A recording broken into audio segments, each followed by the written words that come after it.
Hey, what's up, everybody? Happy New Year. This is Lady E, and you know what? I am so blessed, grateful, and humbled just to be able to share a few words with you that's been on my heart actually for this new year. Not just for the new year, but beyond the new year, for 2015 and beyond. We're going to be walking in wisdom, and God gave me a word about wisdom that I'm going to be carrying with me through the year, and I want to share that with you.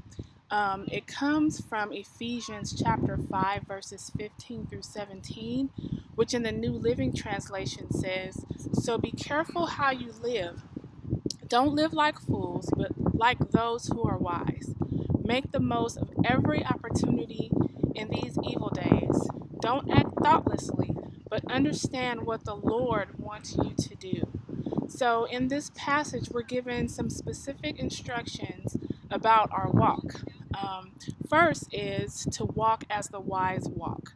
In another version, it says to walk circumspectly, which means to walk diligently, cautiously, and accurately.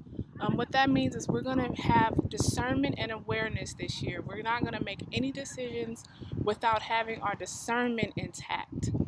Notice the times we're living in. We have to make sure that our lives are in order.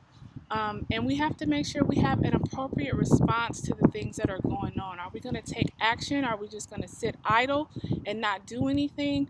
Or are we going to participate with love and with understanding to help people be able to navigate life in these times? And so, not only are we going to walk as the wise walk, we're going to ask God to direct our steps. Sometimes it's hard and we try to do things on our own, but really we need God to really order our steps and to give us the guidance that we need in these times. And the second part is to redeem the time. It says to make the most out of every opportunity that we're given. So if we're seeking to follow God's plan for our life, we have to stop putting the limits on Him. Instead, our main objective should be that we are stewards of our time and that the time He's given us, but we're good stewards. And good stewardship is not just about money, but it's about being strategic with our money, with our resources, with our gifts, and making sure we're operating fully in the things that God has called us to do. God does not exist in time, He exists outside of time. And so if He wants, He can compress time or He can extend time.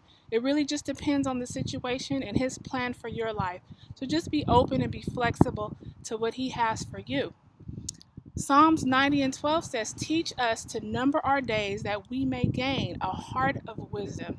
So, in other words, when we look at the big picture, life is so precious and time can be so short, but wisdom teaches us how to protect the time we have with one another and to use our time effectively.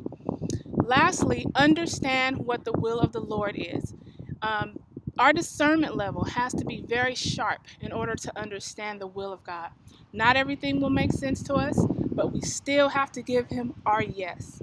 Even in our prayer lives, we might have to revisit some things that we've prayed for, but if we take a closer look, it could very well be that God has already answered our prayers. But it might seem like the packaging or the presentation or the delivery was not what we expected or imagined. So it's perfectly okay to go back to God and ask for His wisdom to be revealed more clearly to us, because He absolutely responds to genuine and wholehearted inquiry. Getting clarity is what's going to be the number one goal for this year. And walking in wisdom, if we're going to fully operate in wisdom, we have to ask God for clarity, and not only clarity, but for godly strategy. So I just wanted to encourage you with that word. Another verse in Proverbs 19:21 says, "There are many plans in a man's heart. Nevertheless, it is the Lord's counsel that will stand." And another version says, "It is the Lord's purpose that will prevail." So I just wanted to encourage you with that word. I hope it blesses you. Just wanted to send you greetings from California, and I'll talk to you soon. Thanks. This is Lady E. God bless.